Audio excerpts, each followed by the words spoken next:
जब अन्ना ने आंदोलन किया भ्रष्टाचार खत्म करने के लिए और जन लोकपाल लागू करने के लिए, उस समय अन्ना जैसे आदमी के साथ, जो आदमी निस्वार्थ भावना से देश के लिए, देश की जनता के लिए कुछ करना चाहता था, कुछ करने के लिए वो आदमी आगे आया था और जनता ने भी खुलकर अन्ना का साथ दिया। लेकिन अन्ना के साथ, अन्ना जैसे आदमी के साथ छल पर छल, अन्ना ने अपनी जान देने तक का ऐलान कर दिया था। आमरण अनशन पर बैठे थे और अन्ना के साथ, उनका साथ देने के नाम पर जो लोग उनके साथ शामिल हुए, उन्होंने अन्ना को ही दूध की मक्खी की तरह निकालकर फेंक दिया, अन्ना के साथ छल किया। अब किसका किसका नाम बताऊं इसमें, कौन कौन नहीं है शामिल? भाई अन्ना एक ऐसी आंधी थे जिसको आशा गांधी कहा जा रहा था, उसी अन्ना को सबने बहती गंगा की तरह अपने अनुसार यूज किया, उपयोग किया और बाद में अन्ना को दूध की मक्खी, जैसे दूध में मक्खी होती है ना, निकाल कर फेंक दिया और खुद राजनीति की चाशनी में डूबकर राजनीति में लग गए। नाम की बात अगर कही जाए, सबसे पहला नाम तो लेंगे माननीय सर जी का। सर जी कौन? जो खुद को इनकम टैक्स कमिश्नर बताया करते थे, श्री अरविंद केजरीवाल जी। अरविंद केजरीवाल जी अन्ना जी के साथ आए, आंदोलन में उनके साथ आगे बढ़ने के लिए और जन लोकपाल कानून लाने के लिए, लागू करने के लिए उन्होंने खूब, क्या कहते हैं ना उसको, नौटंकी किया, ड्रामा किया। और उसके बाद उन्होंने खुद, उनकी जब पहली सरकार भी बनी थी ना 49 दिनों की सरकार, वो भी उन्होंने जन लोकपाल के नाम पर ही इस्तीफा भी दिया। लेकिन आज तक जन लोकपाल कहां गायब हुआ कुछ नहीं पता। भ्रष्टाचार खत्म हो गया क्या? उन्होंने तो कसम खाई थी ना कि वो राजनीति में नहीं आएंगे, बस देश को भ्रष्टाचार से मुक्ति दिलाएंगे, जन लोकपाल आना चाहिए सब। और उन्हीं का क्या, इनके बारे में चर्चा तो करूंगा ही मैं।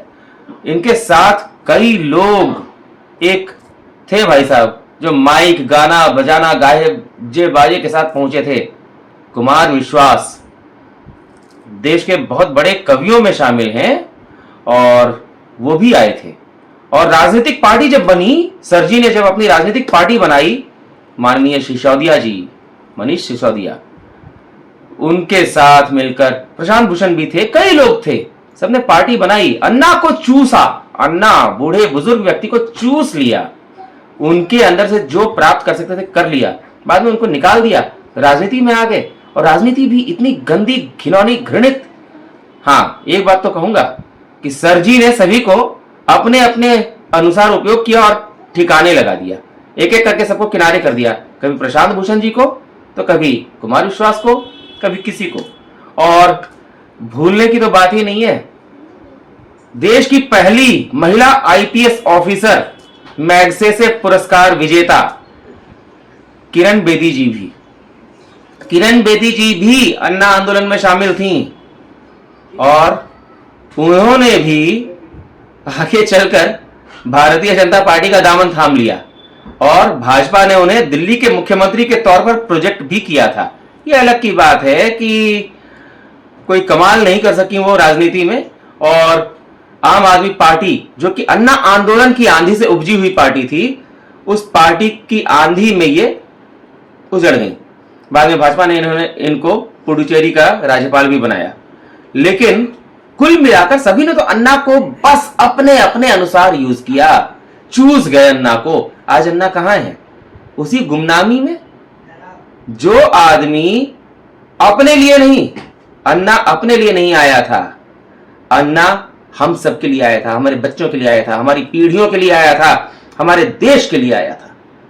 इस देश को एक ऐसी स्वच्छ बेदाग सरकार देना उनका इरादा था, एक ऐसा वातावरण देना उनका इरादा था कि सब लोग सुख के साथ, शांति के साथ, भ्रष्टाचार मुक्त वातावरण में जिंदगी जी सके, बच्चों को अच्छी शिक्षा मिले, हर आदमी को चिकित्सा मिले और रोजगार सभी के पास हो। लेकिन सबने राजनीतिक महत्वाकांक्षा के लिए अन्ना का उपयोग करके अन्ना को किनारे लगा दिया, आज सब जो सरजी हैं, भ्रष्टाचार के खिलाफ लड़ाई लड़ रहे थे ना, आज भ्रष्टाचार के आरोप में जेल में हैं। उनके साथ माननीय मनीष सिसोदिया जी, पटपड़गंज से विधायक, मंत्री, दिल्ली सरकार में शिक्षा मंत्री थे ना, वो भी जेल में। हालांकि निकल आए 17 महीने बाद, लेकिन सबने उनका उपयोग किया और अन्ना को जितना चूस सकते थे चूस लिया। बाद में अन्ना की जब हड्डियां बची रह गईं तो उन्हें किनारे लगा दिया। हड्डी कौन चूसता है भला।